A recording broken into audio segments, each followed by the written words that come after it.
아브라함은 100세에 하나님께서 선물로 주신 아들 이삭을 얻었습니다. 이삭은 출생부터 특별했습니다. 이삭의 출생 자체가 신실하신 하나님의 능력과 은혜와 사랑의 증표였습니다.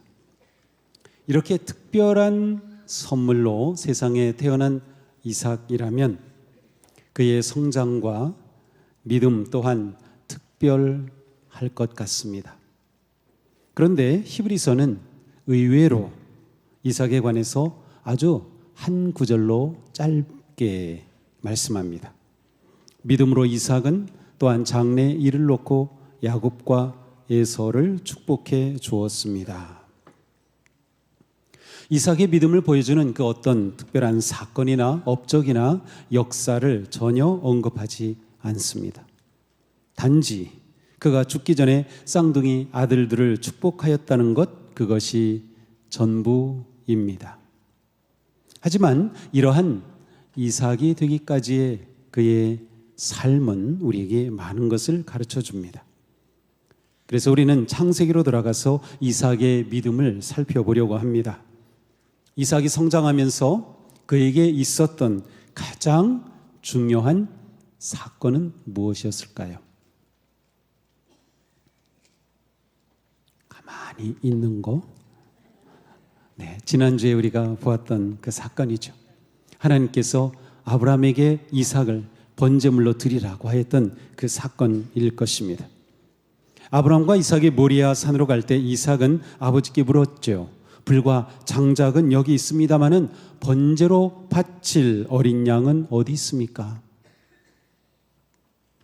아브라함은 하나님께서 손수 준비하실 것이다 라고 대답을 했을 뿐, 그 아버지와 아들은 다시 모리아산으로 걸어갑니다. 이후에 이삭이 무슨 말 했는지 전혀 기록되어 있지 않습니다. 심지어 아버지가 이삭을 죽이려고 칼을 빼든 그 순간까지도 이삭은 그대로 묵묵하게 순종합니다. 이때 이삭의 나이가 몇 살이었을까요? 20세 전후? 아니면 최대한 많이 잡아서 37세. 그렇다면 이삭은 얼마든지 그 자리를 피하거나 자신의 힘으로 아버지를 저항하고 그 자리를 얼마든지 뛰쳐나올 수 있었을 겁니다. 그런데 이삭은 묵묵히 아버지와 함께 동행했고, 그리고 번제단 위로 올라갔습니다. 설마 아버지가 이삭을 들어서 번제단에 올렸을까요? 이러한 이삭의 행동은 아버지에 대한 절대적인 신뢰 없이는 불가능한 일이었어요. 여기서부터 우리는 이삭의 믿음을 찾아볼 수 있습니다. 이삭은 온전히 아버지의 손에 맡긴 거죠. 기꺼이 순종한 것입니다. 그것은 아브라함의 희생 이전에 이삭의 희생이었습니다. 자신에게 일어나는 이 모든 일을 다 이해할 수는 없었을 것입니다. 하지만 이삭은 아버지를 통해 하나님을 알았고, 그리고 하나님의 신실하심으로 자신이 언약의 아들로 태어났음을 알았을 것입니다. 그러니 하나님의 언약의 아들로 태어난 하나님의 선물인 자신에게 이처럼 제물로 죽어 바쳐져야 한다는 일, 그것은 도무지 이해할 수 없는 일이었겠죠. 그럼에도 이삭은 온전히 순종으로 받아들입니다. 이삭은 희생적인 순종의 믿음을 우리에게 보여주고 있어요. 아버지를 통해 드러난 하나님의 뜻에 온전히 순종하는 것이죠. 자신의 죽음을 두려워하지 않고 아버지를 신뢰하고 하나님께 모든 것을 맡긴 것입니다. 이러한 이삭의 모습은 우리에게 무엇을 떠오르게 합니까? 아버지의 손에 맡깁니다 하고 자신을 대속의 제물로 내어주신 예수님의 모습이 이삭의 모습에 담겨 있는 것 같습니다. 창세기는 모리아산 사건에 이어 곧바로 사라가 죽었다는 것을 전해줍니다. 사라는 127세로 세상을 떠났습니다. 그러니 사라가 세상을 떠날 때 이삭의 나이는 37세였습니다. 유대 전승에 의하면 사라는 아들 이삭이 아버지 아브라함이 잡아서 제물로 드리려고 했다는 사실을 나중에 와서 이야기에서 알게 되었을 때 충격을 받아서 세상을 떠났다는 그러한 전승이 있어요. 글쎄요, 사라는 설마 자기 남편이 아들을 잡아서 제물로 드린다고? 아니, 설마 하나님께서 그렇게 선물로 주신 아들을 제물로 바치라고 했다고? 아마 큰 충격을 받았던 것 같습니다. 하지만 이것은 그냥 전승 가운데 이어져 내려오는 이야기입니다. 어쨌든 사라는 이삭이 돌아온 후에 죽었고, 아브라함은 이제 이 사라를 장사하려고 하는데 남의 땅에다가 매장할 수는 없잖아요. 그래서 바로 그 있는 곳 헷 족속으로부터 막벨라 굴이 있는 그곳을 매입하여 그리고 그것을 사라의 매장지로 삼습니다. 이후에 아브라함은 아들 이삭을 결혼할 수 있도록 며느리를 찾아줍니다. 종이었던 엘리에셀을 메소포타미아로 보냅니다. 밧단 아람이라고 하는 것이죠. 이것은 지금의 터키의 동남부 시리아 북쪽입니다. 바로 그곳으로 보내서 이삭이 결혼할 아내감, 자신의 며느리감을 찾아오죠. 리브가입니다. 이렇게 아브라함은 아들 이삭을 결혼시키고 그리고 175세에 세상을 떠납니다. 세상을 떠날 때 아브라함은 자기가 가지고 있던 모든 재산을 이삭에게 유산으로 물려주었습니다. 모리아 번제 사건 이후 성경은 이삭에 관해서 드라마틱한 이야기를 전해주진 않습니다. 아브라함에 비교하거나 아니면 이삭의 아들 야곱에게 비교한다면 이삭의 생애는 아주 평온한 생애, 물론 중간중간에 이러저러한 일들은 있지만 조용한 그러한 생애, 굉장히 수동적인 그러한 모습을 보여줍니다. 이삭이 이렇게 수동적이며 신중한 사람이 된 것은 어쩌면 모리아산의 그 충격적인 경험 때문인지도 모릅니다. 극도의 신체적인 심리적인 트라우마를 겪었기 때문에 이후에 이삭은 가능한 한 갈등을 피하려는 그러한 경향 보였는지도 몰라요. 어쨌든 이삭은 활동적인 그러한 족장이기보다는 조용하게 묵상하는 그러한 삶을 살았습니다. 요즘 사람들이 많이 하는 MBTI 유형으로 따진다면 ISFJ 유형입니다. 내향적이고 자기 주장을 강하게 하지 않고 그러면서도 현실적이며 실용적인 삶을 사는 거죠. 아버지 아브라함의 신앙을 이어받아 하나님의 약속을 붙잡고 현실에 충실하였던 이삭입니다. 그는 가족관계에 있어서 아주 따뜻한 사람이었어요. 어머니가 세상 떠났을 때 이삭은 큰 슬픔 가운데 정말 힘들어했습니다. 그리고 그가 아내 리브가를 맞았을 때는 어머니가 남긴 장막에서 아내를 품어주고 사랑해 주었습니다. 이처럼 이삭은 질서를 존중하고 안정적이며 평화로운 삶을 추구했습니다. 이러한 이삭의 모습을 가장 잘 보여주는 것이 우물과 관련된 사건들입니다. 자, 아브라함은 외지에서 들어온 사람이었죠. 그래서 아브라함이 가나안 땅에 들어와 정착하는 것은 쉬운 일이 아니었습니다. 아브라함은 여러 가는 지역마다 우물을 팠어요. 우물은 생존을 위한 가장 중요한 자원입니다. 물이 있어야 당연히 사람이 살 뿐만 아니라 우물이 있어야 가축을 키웁니다. 이 팔레스타인 지역은 물이 우리처럼 이렇게 시내가 막 많이 흐르고 요단강 외에는 그런 곳이 없기 때문에 우물이 있어야만 돼요. 그래서 가는 곳마다 우물을 팠죠. 그리고 우물을 파서 그것을 통하여 가축을 키우며 살아갔던 것이죠. 자, 그런데 아브라함이 죽자 블레셋 사람들이 아브라함의 우물을 막아버려요. 그리고 흙으로 다 메우는 사건이 일어납니다. 아브라함의 재산을 물려받은 이삭이 하나님이 복을 주셔서 심히 번성하게 되자 블레셋 사람들은 이것을 시기하는 것입니다. 이것을 견제하는 것이에요. 이삭이 잘 되는 것을 시기하는 겁니다. 그래서 우물을 다 메워버린 거예요. 우물을 쓸 수 없게 된 것은 이삭에게는 생존의 기반이 사라진 겁니다. 이때 이삭은 블레셋 사람들과 싸우지 않았어요. 조용히 다른 곳으로 옮겼습니다. 그리고 거기서 또 우물을 팝니다.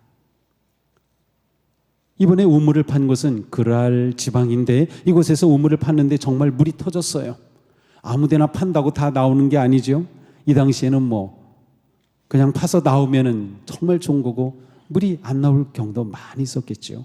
그런데 우물을 파자 물이 터진 겁니다. 그런데 이 그랄 지방의 사람들이 와서 이 물 근원 우리 거야 이렇게 주장하면서 그 우물을 빼앗아가 버립니다. 다툼이 일어난 거죠. 그래서 이 우물의 이름을 에색 다툼이라고 이름을 지었어요. 우물을 뺏긴 이삭은 또 다른 곳으로 옮겨서 역시 그랄 지방인데 우물을 팠어요. 물이 터졌습니다. 그런데 이번에도 그랄 지방의 목자들이 와서 또 시비를 거는 겁니다. 할 수 없이 이삭은 그 우물을 주고 또 떠납니다. 떠나면서 그 우물의 이름을 신나, 적대감이라고 이름을 지었습니다. 세 번째로 옮겨서 우물을 팠어요. 이번에도 물이 터졌어요. 그런데 고맙게도 이번에는 아무도 시비를 걸지 않는 것입니다. 그러자 이삭은 주님께서 우리가 살 곳을 이렇게 넓혀 주셨으니 여기에서 우리가 번성하게 되었다라고 말합니다. 그러면서 이 우물의 이름을 르호봇이라고 지어줍니다. 넓다라는 뜻이에요. 그리고 이렇게 이삭은 더 이상 갈등이 없을 것 같은 그러한 삶을 이곳에서 조용하게 보내고자 합니다. 이것이 이삭의 모습이에요. 내향적이고 조용하고 자기 주장하지 않고 싸울 줄 모르고 순종적이고 온유하고 평화를 중요하게 여기는 모습.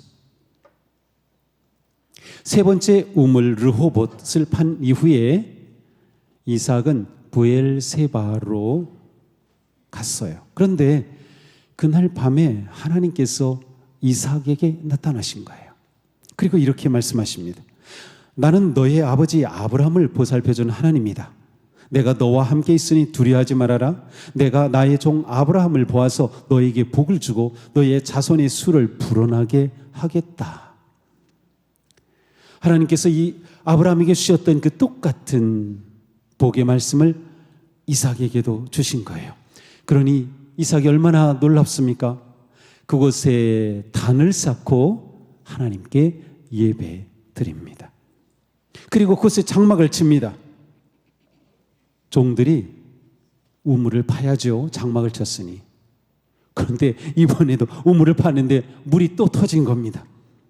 그래서 그곳 우물을 세바라고 부르죠. 맹세. 하나님께서 오셔서 언약을 주셨다. 맹세하셨다. 세바. 그래서 이 지역이 브엘세바라는 이름을 가지게 되었어요. 우리 주님께서는 마태복음에서 이렇게 말씀하셔요. 온유한 사람은 복이 있다. 그들이 땅을 차지할 것이다. 바로 이 말씀을 그대로 보여주는 사람이 이삭입니다. 맞습니다. 영웅의 믿음은 온유합니다. 온유함이 이깁니다. 겸손과 순종의 믿음이 땅을 차지하는 거예요. 하나님 나라에서 승리하는 강력한 힘이 온유와 겸손에 있는 것이죠. 온유한 자는 결국 하나님이 약속하신 땅을 차지할 것입니다. 하나님 나라의 기쁨과 영광을 얻게 될 것입니다. 그러니 우리가 이삭처럼 온유한 믿음으로 주님을 신뢰하는 겁니다. 온유함과 신뢰함은 딱 붙어 있어요. 하나님을 신뢰함 없이 온유할 수 없고요, 온유하지 않으면 하나님을 신뢰한 것에 열매를 거둘 수가 없는 거예요. 그런데 우리가 온유함으로 하나님을 신뢰하며 굳게 붙잡을 때 하나님의 언약이 우리 가운데 이루어지는 거예요. 이런 삶을 우리가 살아가야 돼요. 이삭은 하나님의 언약의 성취로 태어난 언약의 아들이었어요. 하지만 이삭의 삶의 여정을 쭉 살펴보면 평화를 추구하고 조용하게 살았음에도 불구하고 그의 삶에는 이러저러한 많은 아픔들이, 어려움들이 있었음을 알 수 있어요. 이삭에게 끊임없이 도전과 방해가 일어났던 것이죠. 하나님의 언약 앞에 있는 사람을 세상은 가만두지 않습니다. 사탄이 가만두지 않는 거예요. 이삭은 중요한 순간마다 거주하던 그러한 다른 부족들의 견제와 공격과 방해를 시달렸어요. 그러나 이삭은 포기하지 않았습니다. 흉년을 만난 이삭에게 하나님은 너 이집트로 가지 마, 그 아래 머무러라고 하시자 이삭은 이 하나님의 약속의 말씀을 붙잡고 온갖 수모를 받으면서도 그는 그곳에 머물면서 우물을 받던 것이죠. 신앙의 유산을 회복하며 하나님의 언약의 말씀을 붙잡고자 하는 그의 모습을 보여줍니다. 이삭은 어떤 어려움 가운데서도 포기하지 않았어요. 하나님의 언약이 이루어주심을 바라보며 나아가는 믿음의 행진을 멈추지 않았어요. 그는 부정적이고 갈등과 방해로 도전받는 상황 속에서도 끝까지 하나님을 신뢰하고 믿었던 것이에요. 그가 계속 우물을 팠다는 것이 이것을 증명합니다. 이삭의 삶의 특징이 바로 이거예요. 우물 파는 것. 우물 파는 것. 우물을 팠더니 빼앗겼어요. 또 팠어요. 빼앗겼어요. 또 팠어요.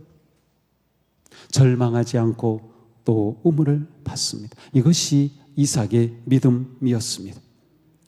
이삭이 이렇게 우물을 팠던 것은 하나님의 복의 언약을 신뢰하였어요. 반드시 이루어 주실 것이다. 확신했기 때문이에요. 이 믿음으로 계속 우물을 팠어요. 그런데 놀라운 사실은 팔 때마다 물이 터진 거예요.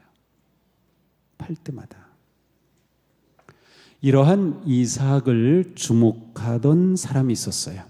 그것은 바로 그랄 지역에 머물고 있던 블레셋 왕 아비멜렉입니다.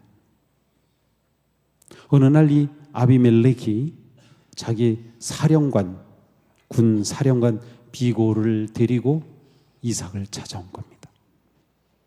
이전에 이삭을 쫓아냈던 사람들이에요. 그런데 이삭에게 와서 이렇게 말합니다. 우리는 주님께서 당신과 함께 계심을 똑똑히 보았습니다. 그래서 우리는 우리와 당신 사이에 평화 조약을 맺어야 하겠다고 생각합니다. 이제 우리와 당신 사이에 언약을 맺읍시다. 우리가 당신을 건드리지 않고 당신을 잘 대하여 당신을 평안히 가게 한 것처럼, 글쎄요, 정말 평안히 가게 했나요? 트집 잡았던 사람들인데, 당신도 우리를 해롭게 하지 마십시오. 당신은 분명히 주님께 복을 받은 사람입니다. 이 구절은 정말 놀라운 구절이에요. 대적자들로부터 이삭이 그의 믿음을 인정받은 겁니다. 어떻게 해서든 이삭을 무너뜨리려고 하고 쫓아내고 안 되게 하려고 했던 대적자들인데 그들이 와서 고백하는 겁니다. 하나님께서 당신과 함께 하심을 우리는 봤습니다. 당신은 분명히 주님께로부터 복받은 사람입니다. 그들이 이 이삭을 보았을 때 이삭과 가까이 지내지 않으면 안 되겠다. 얼른 화해를 해야 되겠다. 왜냐하면 이전에 잘못했잖아요. 가만히 있다간 우리가 이제는 당하게 됐다. 얼른 와서 화해를 요청한 것이에요. 이삭은 이삭답게 그들을 맞이하고 잔치를 벌입니다. 그리고 평화 조약을 맺습니다. 이렇게 이삭은 이제 주변 사람들과 평화롭게 살아갈 기초를 또 닦게 된 것이죠. 이렇게 평화 조약을 맺은 그 다음 날 이삭의 종들이 이삭에게 와서 또 보고합니다. 우물에서 물이 터졌습니다.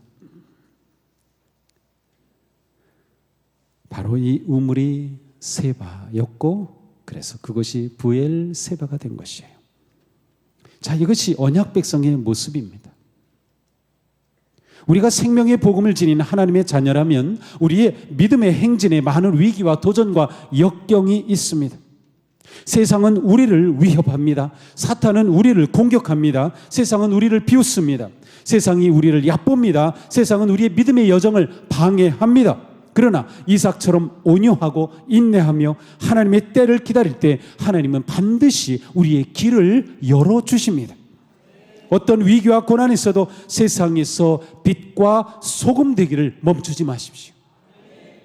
세상이 우리를 통해 하나님의 영광을 보게 되는 그날을 우리가 반드시 보게 될 줄로 믿습니다. 이삭은 하나님이 언약을 이루어 주심을 신뢰하며 믿음의 우물을 파야 함을 잘 알았습니다. 다시 말하면 이삭은 하나님이 우물까지 파주시는 분이 아니라는 것을 알았어요. 다시 말하면 이삭은 자기가 해야 할 일이 무엇인지를 알았어요.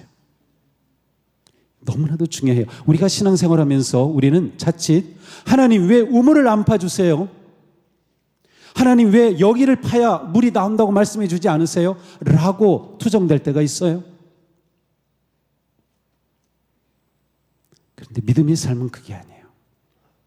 믿음의 삶은 내가 우물을 파는 것이에요. 우리가 우물을 파지 않는 한 물은 터지지 않을 것입니다. 아무리 하나님이 놀라운 약속을 주셨다 하더라도 내가 우물을 파지 않는 한 일은 일어나지 않을 겁니다.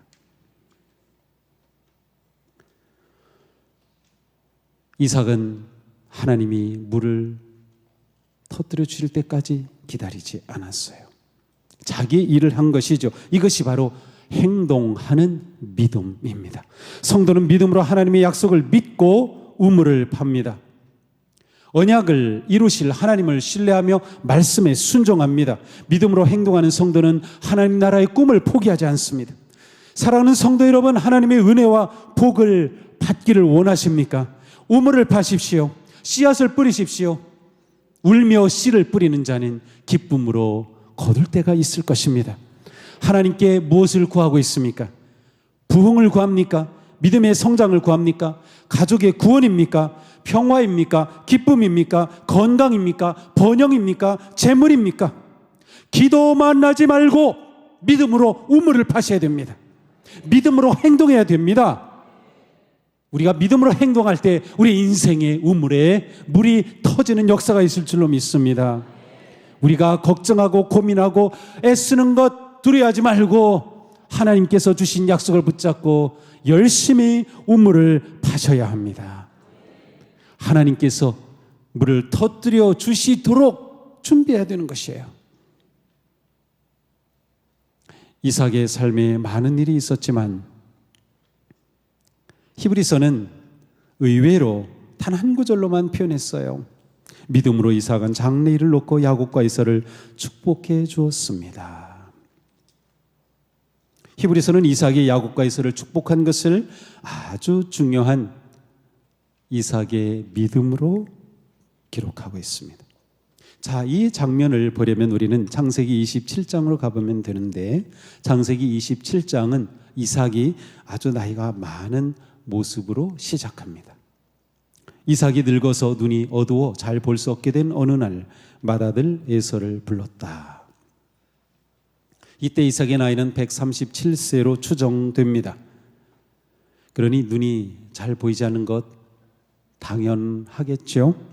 그러나 성경의 이 말씀은 이삭의 정신적이고 영적인 상태를 암시합니다. 모세는 120세에 죽었지만 그는 아주 총명하였어요. 눈이 아주 밝았어요. 이삭은 그렇지 못했어요. 이삭의 영이 어두워졌고 분별력이 사라졌음을 말합니다. 그러면 왜 이삭의 눈이 어두워진 것일까요?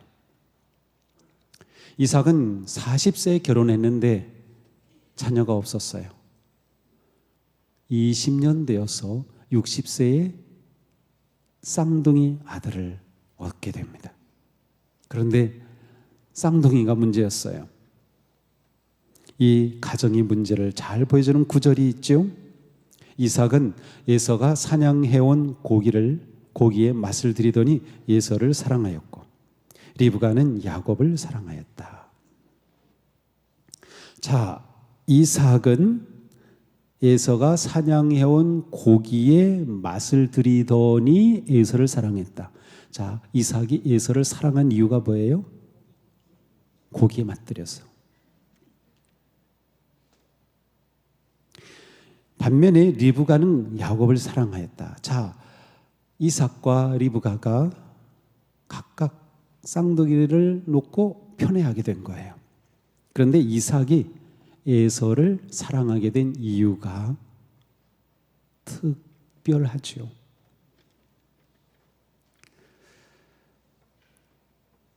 아들이 에서가 사냥꾼이었어요. 그 당시에는 물론 다 동물을 잡아서 그렇게 했을 텐데, 이 사냥꾼인 에서가 동물을 잡아 아주 맛있는 음식을 만들어 오는 것, 그 고기 맛에 이 이삭이 푹 빠진 거예요. 그래가지고 에서가 너무나도 좋았어요. 에서를 너무나도 사랑하였어요. 아버지가 이 큰아들을 사랑한 이유는 고기 때문이었다. 이 표현이 좀 이상하지 않나요? 그런데 성경은 그렇게 말하고 있어요. 반면에 리브가는 야곱을 사랑하였죠. 여기엔 숨겨진 이야기가 있습니다. 이삭의 아내 리브가가 쌍둥이를 임신하게 됐죠. 그런데 이 둘이 점점 태동이 느껴지더니 나중엔 뱃속에서 둘이 싸웁니다. 이 엄마가 볼 때 둘이 싸우는 거를 느낄 수 있었어요. 이게 단순한 태동이 아니구나. 둘이 서로 그 뱃속에서 치고받는 거예요. 너무나도 괴로웠어요. 이 괴롭다는 것은 리브가가 신체적으로 고통스러웠다는 뜻도 있고요. 너무 걱정되었다는 뜻도 있어요. 그래서 리브가가 이렇게 말해요. 이렇게 괴로워서야 내가 어떻게 견디지? 그렇게 하나님께 호소를 합니다. 그러자 하나님께서 리브가에게 말씀하셔요. 두 민족이 내 태 안에 들어있다. 너의 태 안에서 두 백성이 나뉠 것이다. 한 백성이 다른 백성보다 강할 것이다. 형이 동생을 섬길 것이다. 리브가는 출산 전부터 동생이 야곱이 하나님의 언약의 복을 계승할 자임을 알았습니다. 그렇다면 이삭도 알았을까요? 리브가가 이삭에게 이 이야기를 해 주었을까요? 아니라고 하시는 분은 이제 무슨 일이 있을 때 남편에게 얘기 안 하시는 분이야. 했을 거라고 하는 분은 무슨 일이 있든지 남편에게 다 얘기하는 사람이에요. 정답은 없어요. 하지만 알았을 것 같아요. 제가 쭉 성경을 보니까. 물론 리브가가 이것을 비밀로 간직했을 수도 있어요. 어느 날 이삭은 내가 죽을 것 같다. 갑자기 자기가 죽을 것 같다는 생각이 들어요. 그렇다면 하나님의 언약을 계승하고 이어갈 수 있도록 아들에게 축복을 해야 되는데 급해졌습니다. 아마도 이때 야곱이 이때 이삭이 137세가 아니었을까 싶어요. 왜냐하면 이 이삭에게는 이복형이 있었어요. 아브라함이 아브라함과 사라가 하나님의 약속의 말씀을 끝까지 믿지 못하고 그만 몸종 하가를 통해서 아브라함이 아들 하나를 얻었어요. 그게 바로 이스마엘이에요. 이삭이 태어나기 13년 전이었어요. 그런데 이 이스마엘이 137세에 죽습니다. 어쩌면 이삭은 자기 형이 137세에 죽는 것을 보고 자기가 137세 되었을 때 내가 죽으면 어떡하지? 형이 이 나이에 죽었는데 갑자기 그러한 느낌을 받았는지도 모릅니다. 이삭은 에서를 부릅니다. 이제는 늙어서 언제 죽을지 모르겠구나. 그러니 이제 너는 나를 생각해서 사냥할 때 쓰는 기구들을, 곧 화살통, 활을 메고 나가서 사냥해서 내가 좋아하는 별미를 만들어 나에게 가져오너라. 내가 그것을 먹고 죽기 전에 너에게 마음껏 축복해야 되겠다. 에서가 준 고기 맛에 에서를 사랑하게 된 이삭이 끝까지 고기 맛을 못 놓네요. 그래가지고 에서에게 말하는 거, 너 사냥해서 맛있는 별미 고기 가져와. 그러면 내가 너에게 축복해 주마 라고 한 것이에요. 이삭의 이 모습은 제가 볼 때 좀 이상합니다. 자, 하나님의 위대한 언약을 성취할 축복의 기도를 해주는 조건으로 자신이 좋아하는 짐승의 고기를 별미로 만들어 오라고 했다? 이것은 아닌 것 같아요. 어떻게 했어야 될까요? 야, 에서 나하고 함께 나가자. 그리고 나가서 제단을 쌓고 하나님께 예배 드리고 짐승을 잡아 번제물로 드리고 내가 너에게 축복을 하고 싶구나. 내가 살 것이 얼마 안 남은 것 같아. 그렇게 했어야 하지 않을까요? 정상이라면 말이죠. 이삭은 하나님의 뜻을 무시한 채 자신의 육적인 생각과 문화와 전통, 맏아들이라는 어떠한 그런 것에 사로잡혀서 하나님의 언약을 자신의 생각으로 이루어보려고 한 것이에요. 고기를 좋아하는 자신을 만족하게 하는 방법으로 거룩한 언약을 이어가려고 했던 것이죠. 아니, 인간이 만든 별미로 하나님의 언약과 복을 이어간다고요? 아니죠. 이삭은 그의 영이 어두워졌고 분별력을 잃었던 겁니다. 영의 눈이 어두워질 때 사람의 계획과 욕심을 앞세우게 되는 겁니다. 육체의 정욕과 세상이 앞서게 되는 것이에요. 그렇게 되면 분별력도 사라지는 겁니다. 나이가 점점 들면서 이삭은 육체를 따르게 된 것이에요. 그의 눈은 어두워졌고요. 분별력을 잃어버린 거죠. 금방 죽을 것처럼 얘기했던 이삭이 이때가 137세였다라고 한다면 이후에 몇 년을 더 살았는지 아세요? 43년을 더 살았어요. 180세에 죽었거든요. 그는 분명히 분별력을 상실했던 거죠.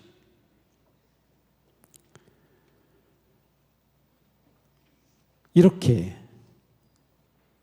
이삭이 잘못된, 하나님의 계획과는 잘못된 길로 갈 때 하나님께서는 리브가를 통해 그 계획을, 하나님의 계획을 이루어 가셔요. 다행스럽게 리브가가 이삭이 에서에게 한 그 말을 다 들었어요.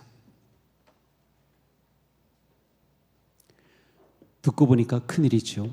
리브가는 알아요. 야곱이 하나님의 언약을 계승할 자라는 걸 알아요. 그런데 지금 이삭은 에서에게 그 복을 주려고 하는 것이에요. 큰일 나지 않았습니까? 분명히 하나님께서 리브가에게 말씀해 주셨어요. 작은 아들이 야곱이 강하게 될 것이다. 그러니 리브가는 금방 대책을 세워야 했습니다. 급해진 리브가는 부랴부랴 야곱을 부르고, 야곱아, 내가 빨리 가서 아버지의 축복을, 기도를 받아야겠다. 저는 어떻게 형하고 너무나도 다른데 괜찮아. 새끼 염소 털로 다 목을 감싸고 손목을 다 감싸요. 왜냐하면 에서는 털북숭이였거든요. 그렇죠. 목소리는 바꿀 수가 없어요. 야곱이 아마 목소리 흉내는 잘 못 냈던 것 같아요. 엄마가 막 음식을 급하게 해가지고 별미를 만들어 야곱의 손에 들려줍니다. 야곱이 아버지에게 갑니다. 아버지, 이삭은 뭔가 이상합니다. 너 누구냐? 에서입니다. 아니야, 에서 목소리는 이게 아닌데 내 목소리는 꼭 야곱 목소리구나. 사람은 맨 마지막 죽을 때 청각이 남아 있습니다. 그래서 마지막 임종 전이라도 귀에다 대고 사랑해요 고백하고 예수님 십자가 의지하세요 다 듣습니다.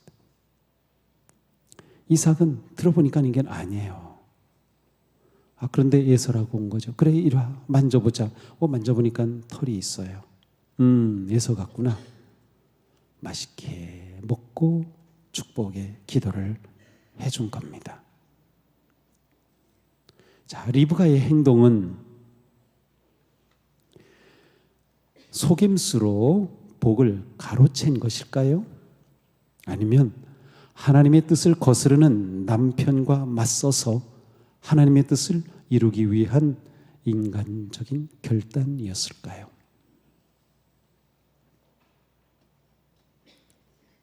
그것은 여러분들의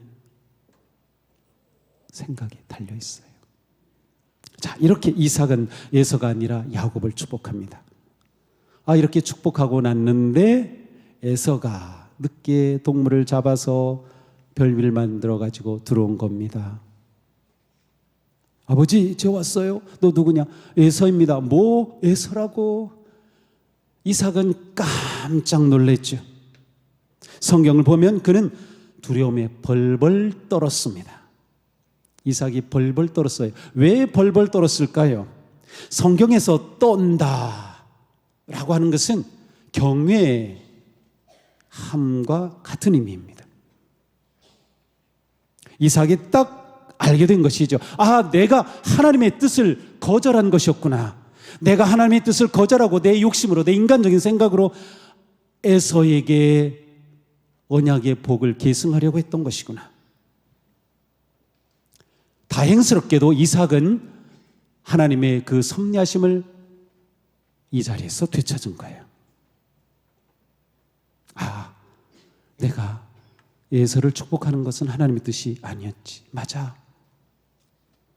야곱이 하나님께서 세우신 자라고 분명히 말씀하셨는데 에서가 아버지에게 애걸복걸합니다. 아버지, 남은 찌꺼기 복이라도 나에게 주세요.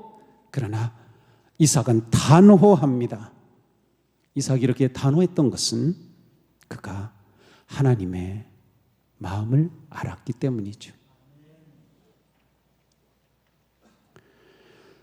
이삭은 야곱에게 이렇게 축복했습니다. 나의 아들에게서 나는 냄새는 주님께 복받은 밭의 냄새로구나. 하나님은 하늘에서 이슬을 내려주시고 땅을 기름지게 하시고 곡식과 새 포도주가 너에게 넉넉하게 하실 것이다. 너를 저주하는 사람마다 저주를 받고 너를 축복하는 사람마다 복을 받을 것이다. 하나님께서 아브라함에게 주셨던 그 똑같은 언약의 말씀으로 야곱을 축복합니다. 이렇게 하여 이삭은 하나님께서 아브라함을 택하시고 그를 통해 이루시고자 하셨던 하나님의 거룩한 언약의 약속을 야곱에게 계승하게 된 것이에요. 물론 에서에게도 기도를 해주긴 했어요. 나중에 보면. 근데 그 기도는 그렇게 축복의 기도는 아닙니다. 어쨌든 에서에게도 나름 기도는 해줬어요. 자, 히브리서는 이삭의 이 행동을 아주 중요하게 보았던 것입니다. 이것이 믿음의 행동이라고 본 것이죠. 이삭의 믿음, 축복하는 믿음이었어요. 그가 자식들을 축복한 것은 하나님께서 언약을 이루실 것이라고는 믿음의 행위였던 것이죠. 우리는 다음 세대에게 무엇을 물려주고 있습니까? 우리는 다음 세대를 축복하고 있습니까? 우리는 다음 세대에게 어떻게 축복을 해야 합니까? 우리의 관심은 무엇인가요? 우리 자녀들에게 무엇을 물려주고 싶은 거죠? 재물입니까? 세상의 성공입니까?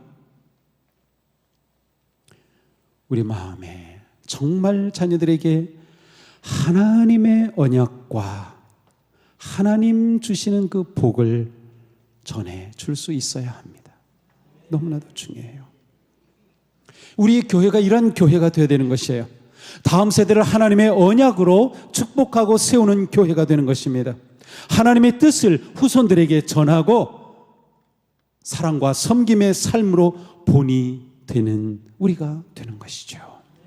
너무나도 중요합니다. 이게 분명해야 우리는 세상과 맞설 수가 있어요. 이러한 믿음으로 우리는 우물을 파야 하는 것이에요. 오늘 우리는 이삭의 믿음을 살펴보았습니다. 우리를 향하신 하나님의 선하신 뜻은 반드시 이루어집니다. 우리가 이 믿음을 가지고 나가야 합니다. 그러니 지금 처해 있는 상황이 어떠하든지 신실하신 하나님의 그 은혜로운 약속을 의지하며 온유와 겸손으로 평화의 세상을 이루어 가야 합니다.